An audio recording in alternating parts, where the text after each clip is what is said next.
Brandon, I'm telling you what, somebody removed the on and off switch from the NBA trade machine because this thing is off the rails. It feels like every day there's some news about a superstar or just a star caliber player getting traded. My God, it feels like while we're on the air, something is going to happen. That's honestly what it feels like. From Giannis to LaMelo to Kawhi, and then Jaylen Brown. What is going on here? Well, I was going to say we're back from vacation after 9 days off, and the NBA has completely decided to finally, for the first time in what feels like over a half decade, have a real free agency period. We're going to break it all down tonight, and we're going to start with Decision 4.0 because it was announced before Thursday's show. I think it might have been on Tuesday that LeBron and the Los Angeles Lakers are parting ways. LeBron will not be back in Los Angeles. And now we have the new Miami Heat with Giannis Antetokounmpo, who we will get to. A potential Golden State Warrior team with LeBron, Steph, Draymond, and maybe Anthony Davis. And our Cleveland Cavaliers. And some people are throwing out the Sixers, who we'll get to as well, as the sort of prime destinations for where LeBron will play what sounds like to me, based off the reporting, his last season in the NBA. Which leads me to believe Cleveland is the favorite.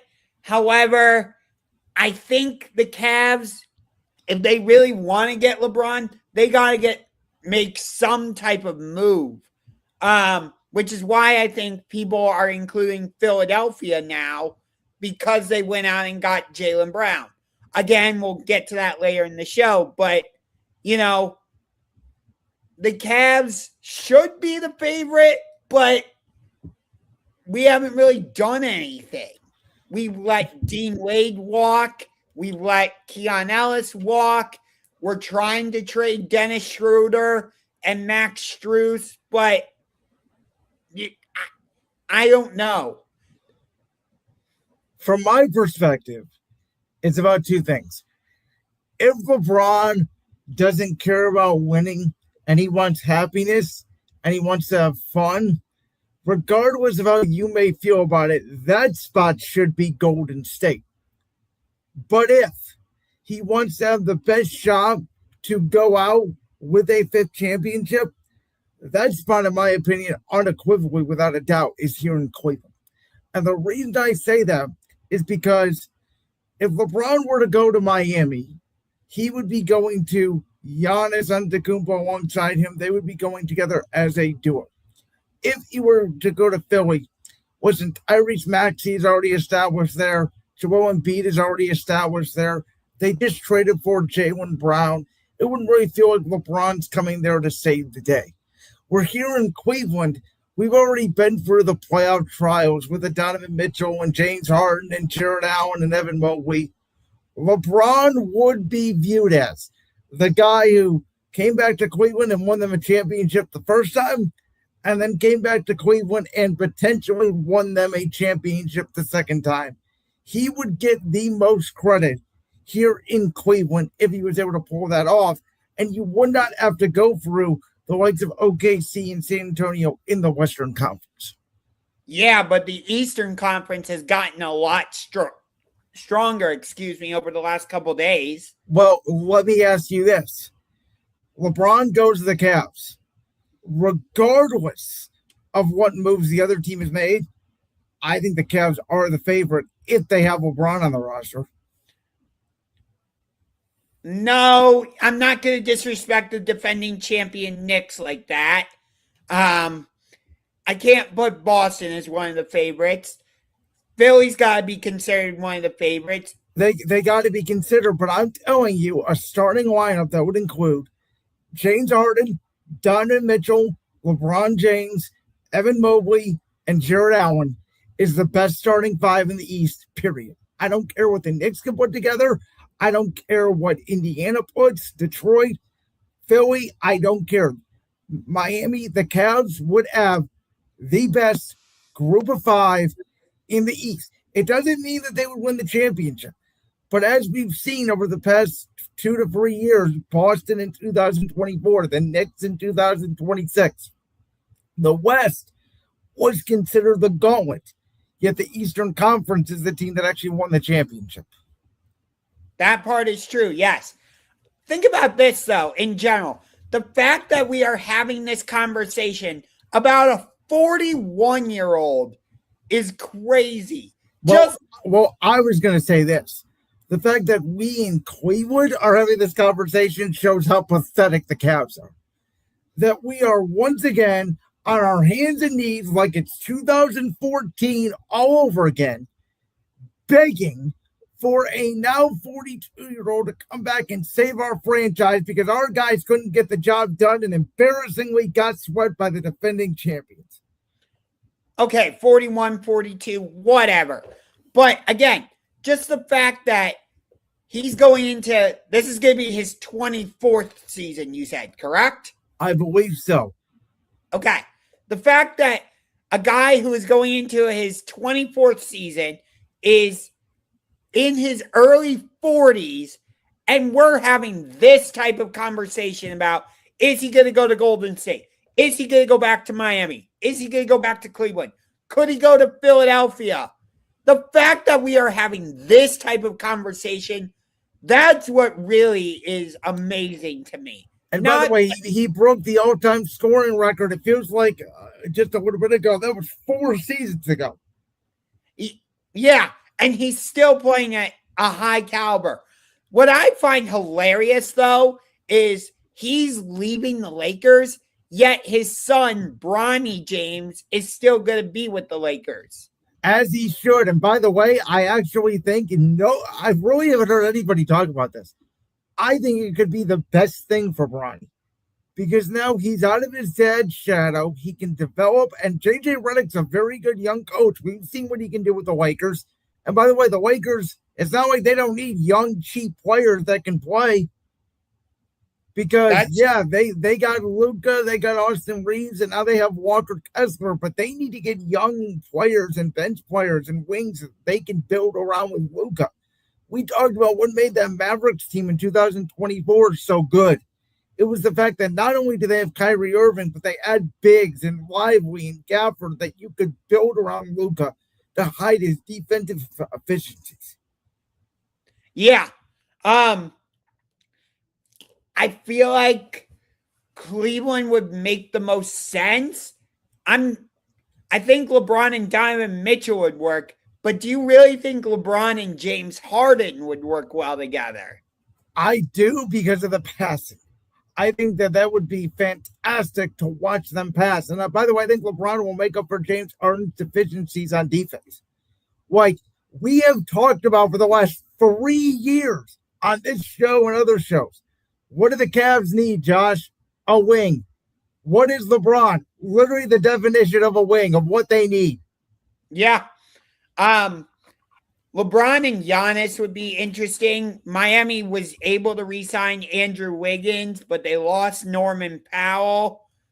So, see, the Miami one to me is the one that makes no sense, because outside of Bam, LeBron, Giannis, Wiggins, and I know they signed Tim Hardaway, but the NBA now, we talked about this so much about depth. It's not about super teams. Miami to me, and I'll get to this in a little bit, even with LeBron, it doesn't move the needle. And like Miami to me is not threatening at all. To me, I am not scared of Miami. It feels like Giannis and Milwaukee at the end all over again. It depends on what they do when they build out the rest of their roster. Well, that's my point. They're not going to be able to build out the rest of their roster. Their entire money is being spent on Giannis and Bam Adebayo. So they're gonna have to go bargain basement hunting like they did with Tim Hardaway, who again can be a role player. He was actually on the Dallas team that made the finals a couple years ago, but never a consistent player. Yeah, I mean, if LeBron wants to just go out and have fun, then yeah, he would go to Golden State, because I don't think the Warriors would be title contenders, but you know they would rake in the ratings and they would rake in the money because people would obviously want to see LeBron and Steph play together. We saw what it would look like in the previous Olympics. Well, and the other thing with the West is if you go to the West, you got to get through not only Oklahoma City, but San Antonio as well. You got to get through both of them potentially. Where in the East, you may only have to get through one of them. And Minnesota, I'm not. Well, I'll be honest with you. I think very similar to the Celtics. I think the T-Wolves got worse. Interesting. I did not like the move off. I mean, we knew they had to give up Julius Randle, but that was for salary cap purposes. I do not like the LaMelo Ball, Anthony Edwards fit really at all. And giving up Naz Reid, I thought was a mistake. I thought they gave up a lot of size, which was their advantage when they matched up against Denver. We'll get more into that when we discuss LaMelo later in the show. But for sure. Speaking of a team that I think might have got fleeced, let's get into the Jaylen Brown deal, because I don't know if you heard today from Bill Simmons, but Giannis Antetokounmpo was about to be a Boston Celtic. Yes. And it came down to the extension talks, whether it was going to be 2 years or 3 years, and reportedly Boston's front office wouldn't budge on the money they'd give Giannis. So instead, and again, it's also been reported that Jaylen Brown never requested a trade. He never demanded the trade. The Celtics just decided it's time to break up Jaylen Brown and Jason Tatum. And they get back a couple of first-round picks and an old Paul George. Explain this to me. Think about this. Paul George has now been traded for SGA, and now Jaylen Brown. And there were some other notable players in there as well. Oladipo, he was traded for when Oladipo was actually like good and whatnot with Indiana. He had a moment, but you know. Was that the OKC trade? Is that what Indiana got back? Was Oladipo? Yeah. Okay. My memory on Paul George is a little bit fuzzy. The only thing I remember about Paul George is, as you mentioned, he was traded for Shai Gilgeous-Alexander. If you remember, back in 2019, Kawhi Leonard told LeBron James and Anthony Davis he was going to meet up with them. And turns out he texted them that he was stuck in traffic, where at the same time he was actually meeting with Paul George.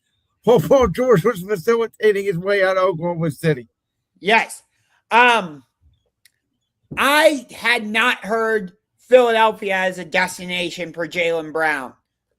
I don't know if you did. Well, no, I mean, nobody would think of it because this is the team that came back on the Celtics down 3-1 in the first round. And also, they're division rivals. They're in this. Well, no one cares about that. I'll be honest with you. No one cares about that. And they're in the same conference. They see each other 4 times every season. That, to me, it's like they panicked. And again, I don't understand where this narrative from Boston came from. They had to break up Jaylen Brown and Tatum. I get it. Jaylen Brown has came out. He said this was his favorite year of his career. He made all those Twitch comments, but he never directly said, I want out of Boston. And we know him and Tatum got along. I get it. I think Jaylen Brown was sort of jealous that people were, when Jason Tatum was coming back, that's all anyone would talk about. They wouldn't even talk about the fact that Jaylen Brown was an MVP candidate. There's some report floating around out there that the Celtics analytical department actually believed that Derek White was their best player this year as opposed to Jaylen Brown, which is just wild to me. But the thing is about this move, and I love it for Philadelphia, but there is one drawback to it. If Jaylen Brown really wanted to be the man, he is not the man in this situation. This is clearly not his team. In my opinion, this is Tyrese Maxey and VJ Edgecombe going into the futures team, and you'll figure out what to do with Joel Embiid, whether you trade him, whether he plays, whatever. But Jaylen Brown is almost in the exact same situation in Philly that he is in Boston, which is he might be the second best player. Maybe in Philadelphia on some nights he could be the third option, as opposed to a place like Portland where he would be 1B with Damian Lillard, if not 1A, as Lillard sort of is out of his prime, and he's definitely better than John Morant, which we'll get to. Yeah, Portland was the primary destination I was hearing for Jaylen Brown. And we know the Celtics, this isn't the first time they offered Jaylen Brown in a trade. Obviously, they did that for Giannis, but I heard they also offered Jaylen Brown in a trade package for Kevin Durant a couple seasons ago. Well, I was going to add Evan Mobley as well. You can't tell me that you wouldn't rather have Evan Mobley, Kevin Durant, or Giannis, and you end up with Paul George?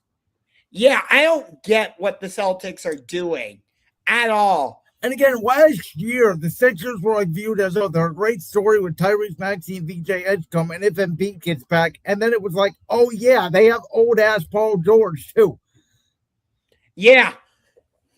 Remember when I came on? Remember when the Celtics lost that 3-1 lead to the Sixers, and we did a show that was Saturday night they lost, and Tuesday we did a show. And I said I thought this could be the best thing to happen to the Celtics because it would force them to change their style. Apparently, they didn't want to listen, or apparently they thought Jaylen Brown was the problem when, oh, wait, who played in Game 7? Jaylen Brown, not Jason Tatum, who you are now hitching to that he's not going to have more Achilles or ankle issues down the road because now he's going to be forced to play every single night. Yes. No, it's interesting you bring up Jason Tatum in that circumstance because teams were also trying to talk to the Celtics about possibly trading for Jason Tatum, and the Celtics shut that down. Well, and that's interesting because what has been, I'm not going to say a hot debate because we don't really get too angry over it, but I think it's been one of our most disagreements on this show is Jason Tatum's status. And I've always argued that Jaylen Brown is the better player. And I would have, by the way, traded Tatum instead of Jaylen Brown. And also because of the injury history factored in there. But to me, the fact that Boston clearly thinks that Tatum is better than Brown, I even think you questioned that a little bit because you always said it didn't matter. They're very similar players. Which I still feel that way. And that, I mean, no disrespect to either one of them, but you could just tell. It's just weird to me that, and the argument we had over the championship was I said, Jaylen Brown's got the hardware here, so he's clearly better. And you said, no, Tatum did as much to contribute, and arguably Tatum should have been finals MVP, which I can agree with. That Boston has this take of, Jaylen Brown essentially didn't do anything for us, and it was all Jason Tatum. It's very weird, which is why I wonder if this whole scenario was all about money, because we know the Celtics have new owners. We saw what happened last year when they made all those moves, and they moved up Porzingis, and they moved up Drew Holiday to sort of save some cap space. I don't know. The Celtics are in a very weird space, and Paul George just feels like it doesn't accelerate their timeline, but it doesn't make sense for their timeline. So I've looked at the odds for the Eastern Conference since this deal. Boston is still, I think they have the second best odds in the East from what I've read. Oh, I would disagree with that. We're about to get into our next team. That team, I think, has better odds than the Celtics, I would say. I think Philly has better odds than the Celtics. That's fair. I think the thing about Philly is if Embiid's not healthy, what do they have for a big? Because they have no bigs if Embiid's not healthy. And you have to win with bigs in today's NBA. Yes. That's the problem with Philly. So to me, if I'm Philly, I'm trying to move Embiid. Now, who wants him? I have no idea. I will credit Nick Wright with this on First Things First today. He floated the idea of what if Golden State, in their attempt to get LeBron back, we know they're going to have to move Jimmy Butler. What if instead of Anthony Davis, they tell Philly, we'll send Butler back to Philly and get Embiid straight up? That's a scenario I could see just to get Embiid out of Philly, because otherwise I don't know who, unless the Nets, if they want to put Michael Porter, Julius Randle, and Joel Embiid together, I don't know. Yeah. But Mike Gansey, who's their new GM, he came from Cleveland. He's done a great job with them, and it's a big loss for us, I feel like. But Philly went out and signed Dean Wade for a 4-year contract, I believe it was. So and credit to Dean Wade, man. You know, he drove me nuts here in Cleveland. There was a time where I really liked him, and there was a time where I didn't like him at all. But he did go from an undrafted free agent to a 2-way contract to now a big payday in free agency. So congratulations to him. Yeah, I think he's going to have a big impact with Philly because he's got to be able to shoot. That's the thing about him. He was inconsistent here in Cleveland from downtown outside of that game against Boston when he hit like 10 threes in the fourth quarter or something crazy like that a couple of years ago. He's going to have to do that in Philly. Yeah, that's true. I'm curious to see like what they do with the rest of their roster now. Because, like, you can't just rely on VJ and Tyrese and Jaylen. You need pieces around them. 100%. And speaking of pieces around them, the Toronto Raptors went big game hunting. And when I first heard this, I thought this was a joke. Kawhi Leonard, wait a minute. The guy who got traded from San Antonio to Toronto, won a championship in Toronto, then bolted out of there faster than anybody known to man because, as we all know, Kawhi Leonard does not like the cold. And now, all of a sudden, after 7 or 8 disappointing years with the Clippers where he himself only made the semifinals, you remember the year they made the conference finals, he was out for that whole playoff run. Kawhi decides, wait, I'm okay with going back to Toronto and pairing up with Scotty Barnes. The Raptors are legit title contenders. I told you about this team last year, and you called me crazy, and yet they made the playoffs and took the Cavs to a Game 7. They did, and I'll tell you what, you could really make a case if Brandon Ingram does not get hurt. Do they beat our Cavs? Yes, I believe they would have won that series if Brandon Ingram doesn't get hurt and actually found some offense. Well, here's the thing, though. They trade for Kawhi Leonard, who outside of last year notoriously doesn't play in the regular season because his knee hurts. Yes. Which, by the way, I think Kawhi would have stayed in Toronto if they had traded for Paul George. But was that on the table? I don't remember that at all. I think it was. But either way, now you've got Kawhi Leonard paired up with Scotty Barnes, who I believe proved to be a legit all-star caliber player in the playoffs last season. You got Emmanuel Quickly there. RJ Barrett is still there, if I'm not mistaken, correct? RJ Barrett is still there, and RJ Barrett will drive you crazy because there'll be some games where he looks like Duke RJ Barrett, and there'll be other games where he looks like a show of himself. Yes. So they did have to give up Grady Dick in the trade, which I don't love because he was a good but I mean, you can find role players and shooters. For Kawhi Leonard, I think you 100% make that deal. Oh, 100%. But he was a good outside shooter for them. But they'll find a way to replace him. But Toronto, absolutely. In my opinion, the top 3 in the Eastern Conference right now, New York is number 1. I would put Toronto number 2, and I would put Philly number 3.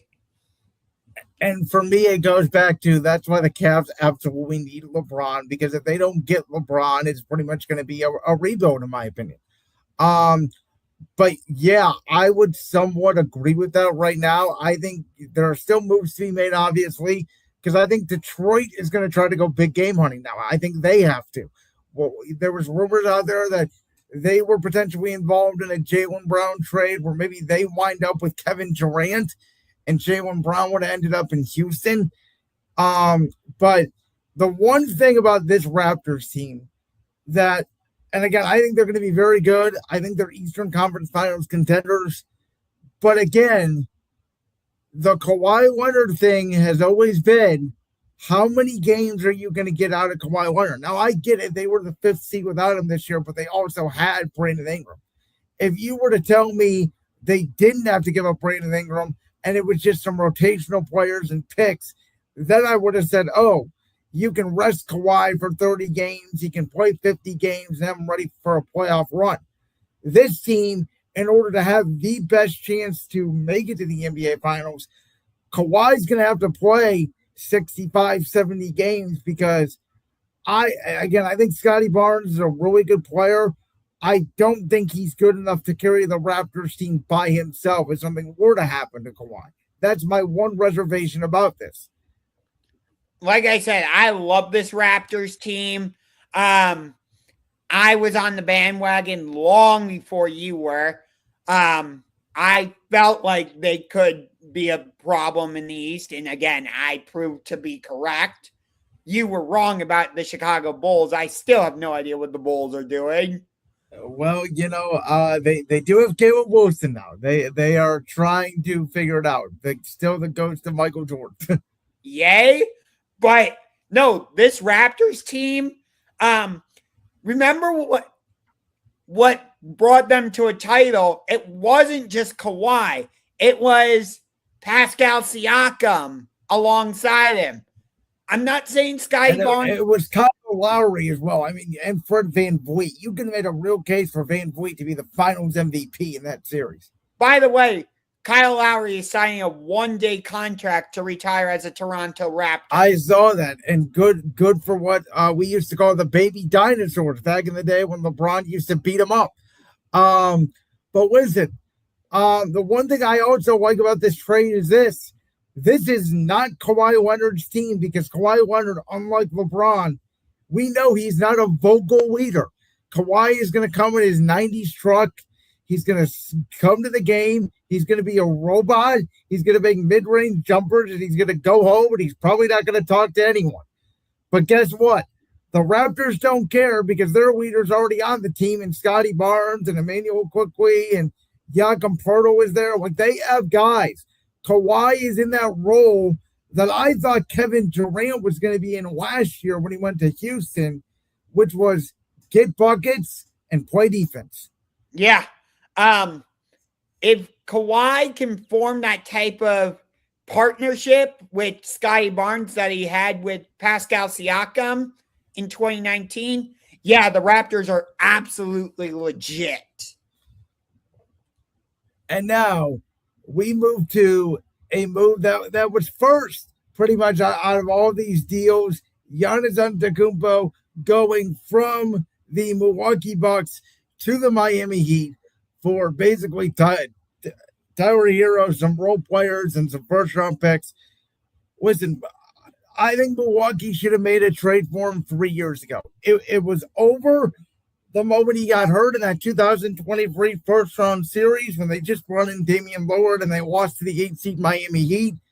And the return they got for him was less than ideal. Obviously, I think they are in full rebuild mode now. But for Miami, and this is the type of thing Pat Riley does. Pat Riley likes to bring in stars, whether it's LeBron or back to Dwayne Wade and Bosh or Jimmy Butler. They've always been competitive, and Eric Spoelstra has been there for a long time. And they say Heat culture is still alive up there. And I get it. Bam Adebayo scored 83 points in a game this past season.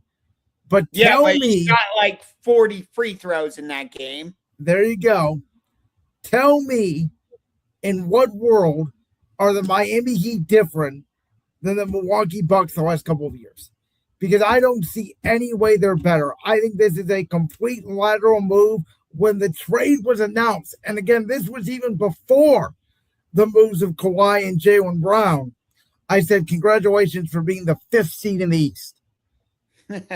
I will say, when the Heat made that run to the NBA Finals in 2023, where they eventually lost to the Denver Nuggets, they basically only had Jimmy Butler.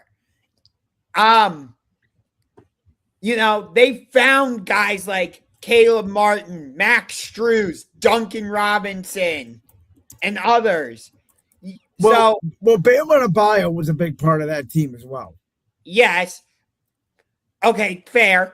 But still, it was Jimmy Butler, Bam Adebayo, and scraps, basically. A bunch of undrafted guys. Well, I don't know. I mean, Max Strus did turn into something. Now, Caleb Martin ended up being a scrap. Gabe Vincent ended up being a scrap and not going anywhere. But when I say a bunch of scraps, like at the time, we didn't know who Max Strus was. I think out of all the guys, Strus probably had the most potential. But I'll agree to that. That was a very special little once in a lifetime little run there. But that's something the Heat do. Listen, I get it. Miami is closed internationally. They have the culture and all that for Giannis to succeed in. So I understand from that standpoint why he wanted to go there. But Giannis is just wasting his legacy. I'm sorry. I think it is more likely that Giannis Antetokounmpo never wins another playoff series in his career than it is he wins a championship in Miami. Yeah. Given the way the Eastern Conference is shaping up, it's definitely going to be hard for him to come out of the conference, considering New York are the defending champs. Toronto has gotten better. Philly has gotten better. We'll see what Cleveland does. We'll see what Detroit does. I'm not totally dismissing Boston. Atlanta's in the picture. Indiana. And by the way, I'll tell you this. I'm totally not dismissing Washington either. They got a real squad. I don't know what to make of the Wizards, but anyway. Trae Young, AJ Javante, Anthony Davis. I mean, that's a 7-8 seed. Orlando, we can't forget about them. Yep. So I like it. You got Giannis, you got Bam. They were able to re-sign Andrew Wiggins. And Miami's going to find a way to, sign some undrafted player and he'll turn into a key piece of what they do. Well, that's what they think. They kind of think they're like New England Patriots back in the Bill Belichick dynasty days. Yes, like New England found Julian Edelman and they found Wes Welker and they found Malcolm Butler and the machine just keeps on turning. Well, what happened when Tom Brady left? They died. What has happened since Jimmy Butler left the Heat? And I get Giannis a bigger fish than Jimmy Butler, but Heat culture is not Heat culture anymore. And by the way, Giannis hasn't been healthy the last 3-4 years of his career either. And also, by the way, one more point. Since the Milwaukee Bucks won the 2021 NBA championship, Giannis Antetokounmpo has won a grand total of 8 playoff games. Yeah, that's true. That's the equivalent of 2 series. You need 16 to win a championship. He's won 8 the last 5 years. Dude, I'll tell you what, and I know we've talked about this, that Milwaukee Bucks championship run in 2021 is starting to feel more and more like it was just a one-off. Oh, and by the way, this will be the controversial take. You have AI, whoever does our StreamYard thing, StreamYard, if you see this, click this, because I'm about to say something not a lot of people are going to agree with.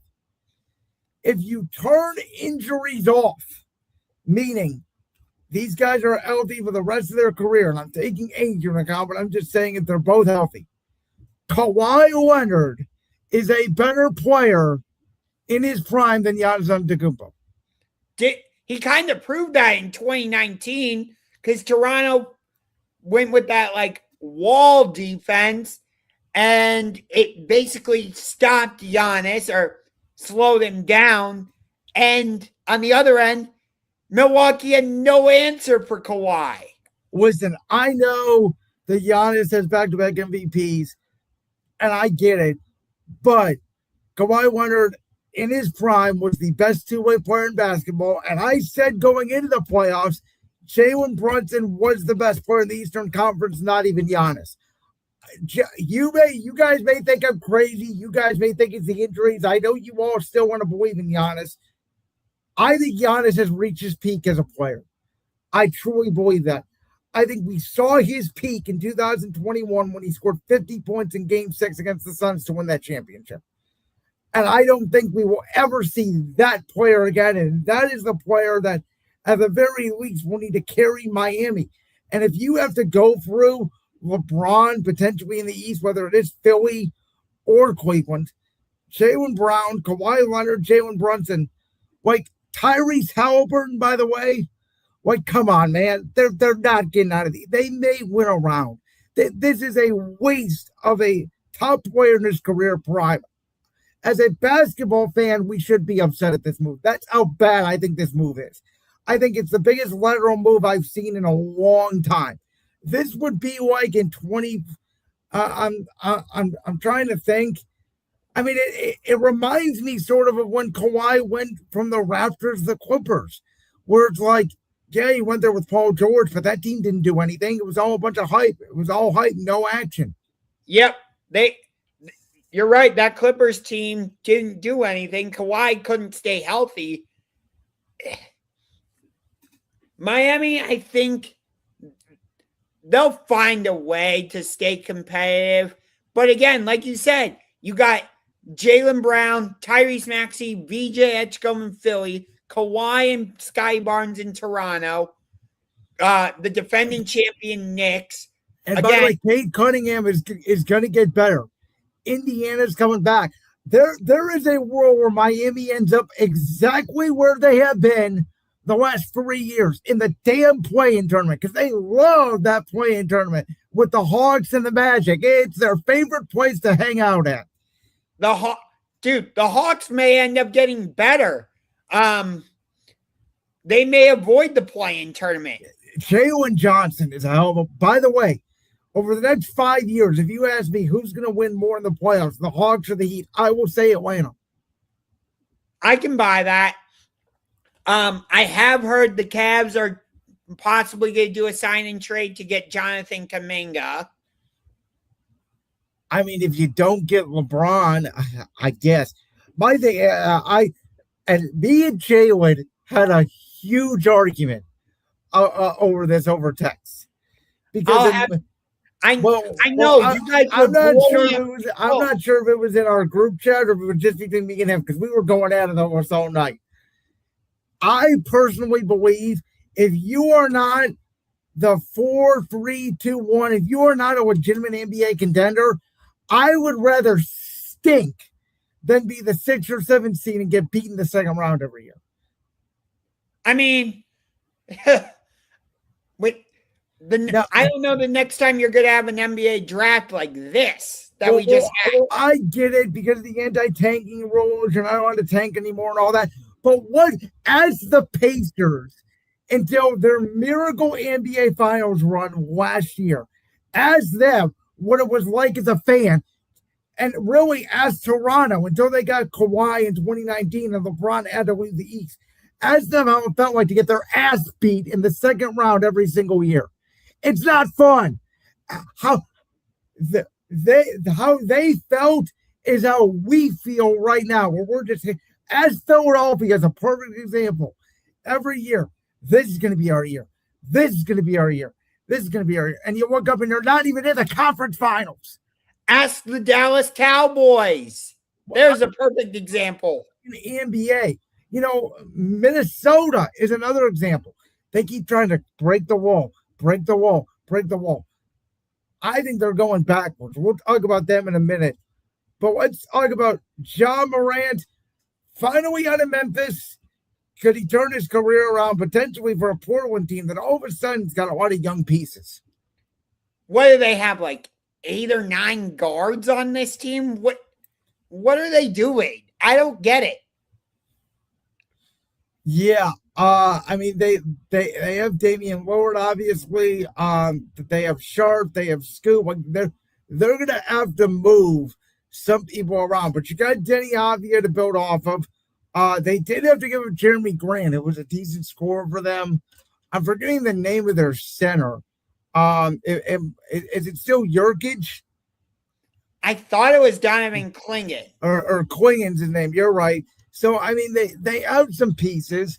I always thought, and I know you remember me saying this on the air, that Ja Morant is the most fun player to watch in the NBA. Not the best, just the most fun. If there was one guy outside of maybe LeBron that I would pay to go watch it, maybe this guy, John Morant, because he can jump out of the building.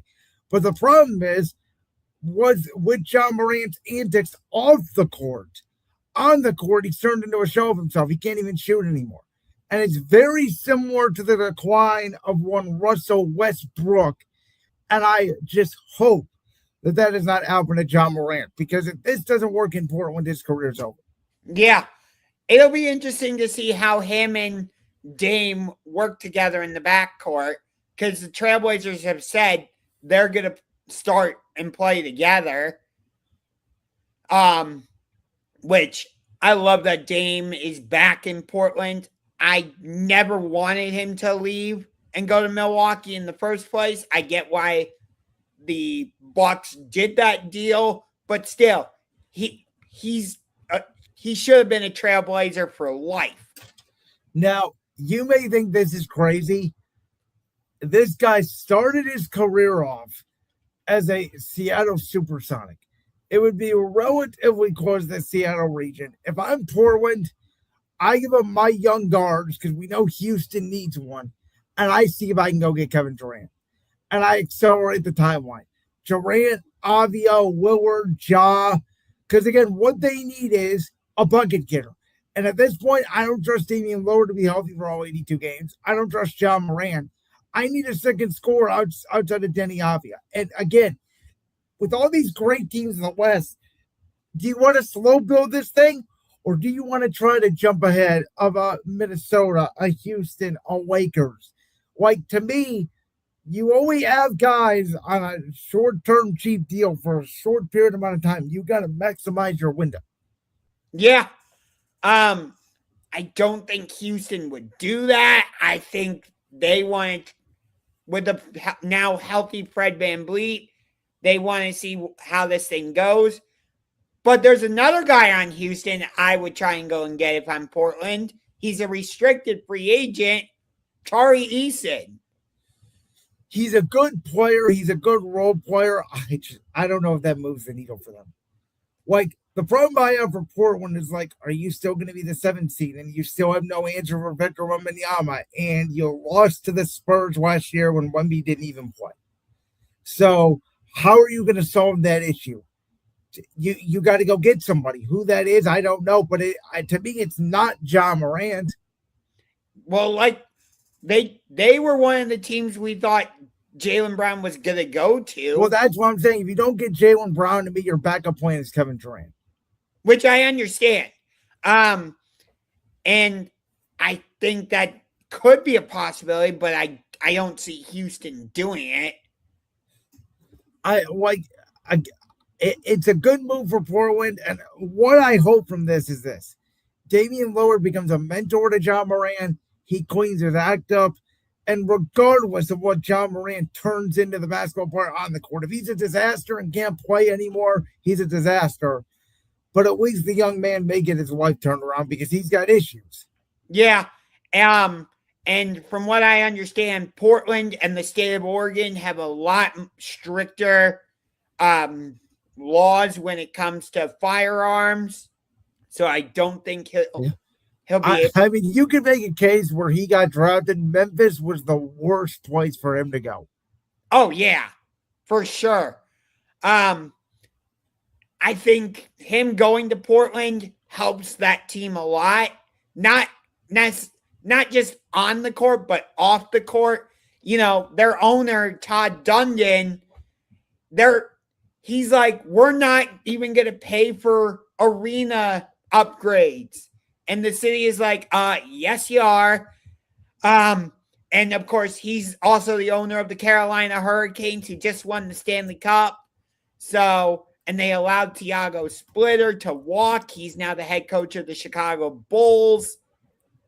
So I don't even know who Mike Inori is their new head coach, but he's on like a 1-year deal with options for the next 2 years. So it's weird how Portland is running things. I don't get it.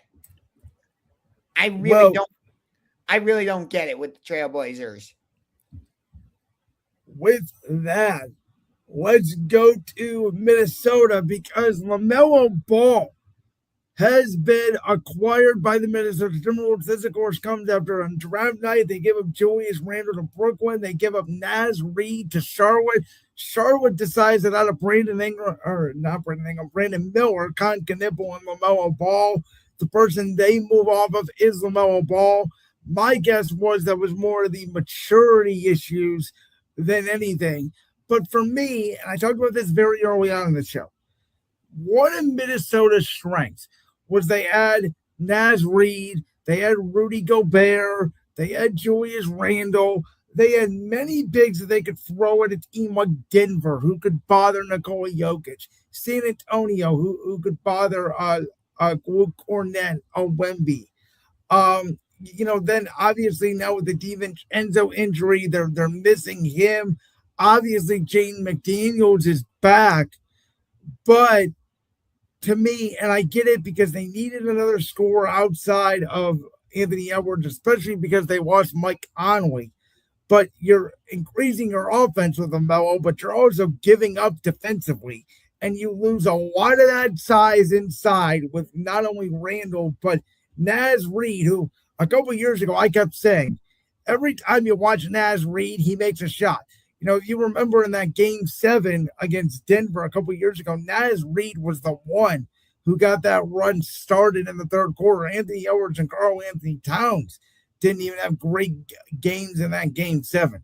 So for me, this is a major step back for Minnesota, and I think similar to what the Lakers have done with Luka, LeBron, and Austin Reeves, where I think the Lakers have wasted 2 years of prime Luka Doncic, I think Minnesota is wasting the prime years of Anthony Edwards. And I've said this before on the show.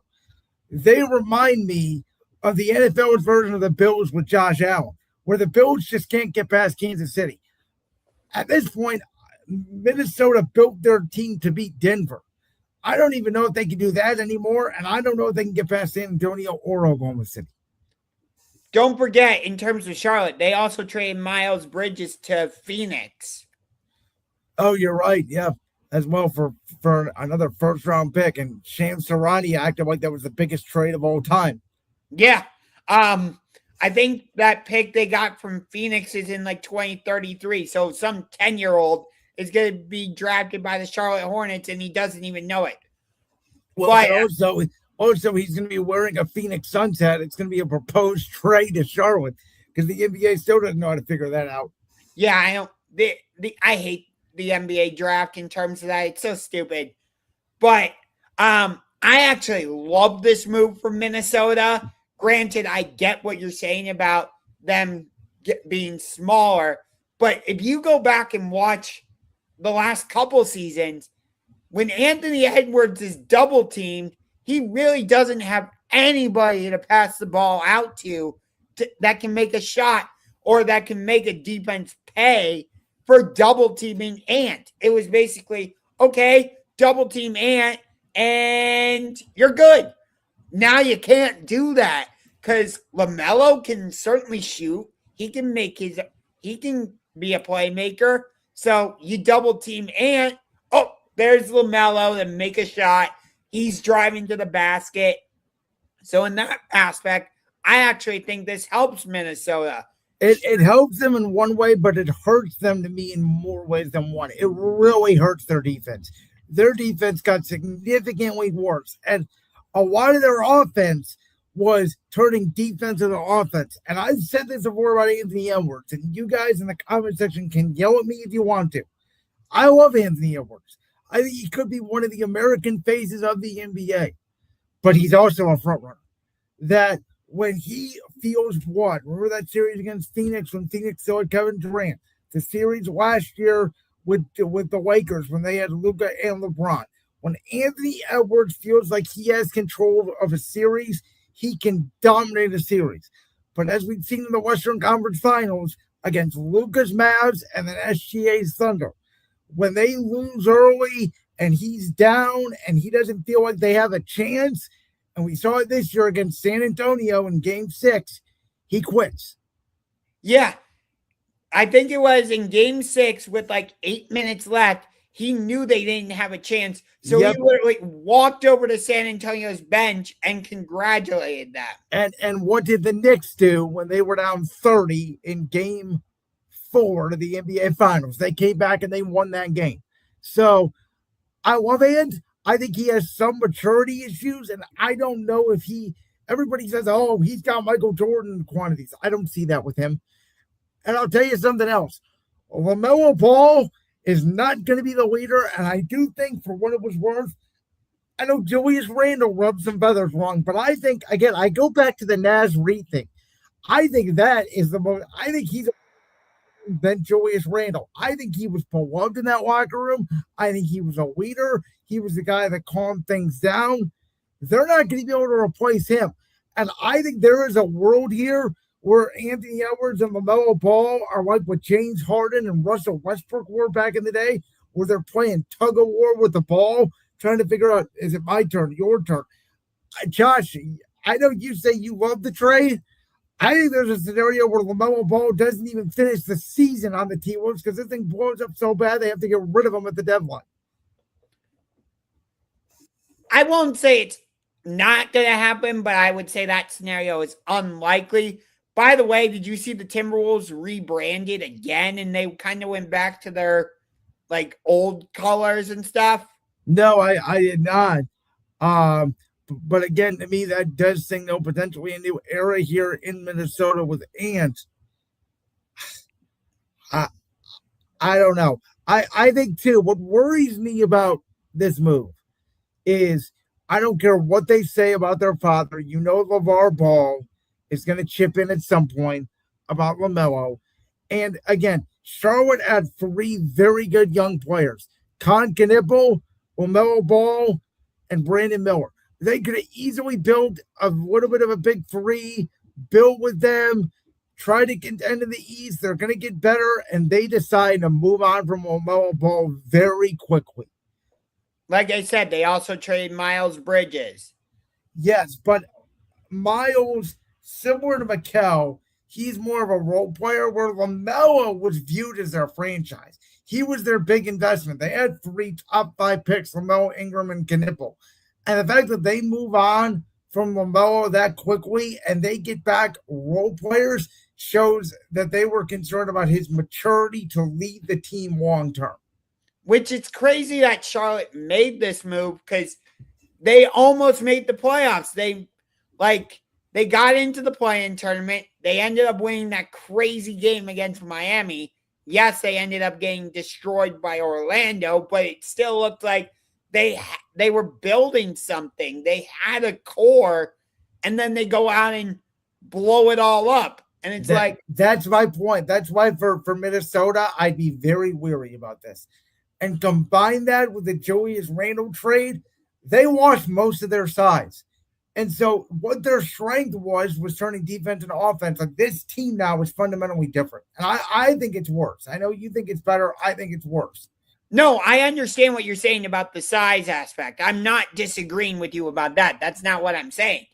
But at the same time, yes, it helps to have size, but New York just showed you, like, you can win with a smaller guard. You can, but guess who arguably won them that series?